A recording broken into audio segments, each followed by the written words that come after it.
বাঁচবেন তো? গোটা সমাজটা দুর্নীতিগ্রস্ত হয়ে যাচ্ছে না? গোটা সমাজ অপরাধীদের কবলে চলে যাচ্ছে না? স্কুলগুলো বন্ধ হচ্ছে। আরে কোন লড়েগা ইস তৃণমূল कांग्रेस के साथ? कौन लड़ेगा इसके खिलाफ? कौन देगा इसको टाइट? पश्चिम बंगाल में 8,322 स्कूल का गेटों में ताला लगवाकर 22,000 दारू का दुकान खोलने वाला इस तृणमूल कांग्रेस के खिलाफ कौन लड़ेगा? बीजेपी। बीजेपीर কর্মীদের কাছে আমার ফিরে প্রশ্ন ভাই, তোমাদের কাছে,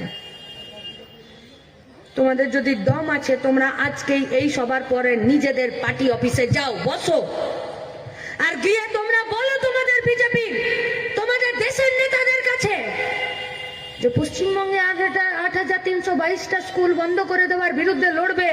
আমি তো শুনে এলাম যে তোমরাও নাকি 90,000 সরকারি স্কুলের গেটে তোমরা তালা মেরে দিয়েছো। হ্যাঁ, এই গোটা ভারতবর্ষে যেখানে যেখানে বিজেপির সরকার আছে, যে সব রাজ্যে বিজেপির সরকার আছে, আর গোটা দেশে যেখানে কেন্দ্রের বিশ্ববিদ্যালয় এবং কেন্দ্রের বিদ্যালয়গুলো চালাচ্ছে, সেখানে বিজেপির পার্টিটা 90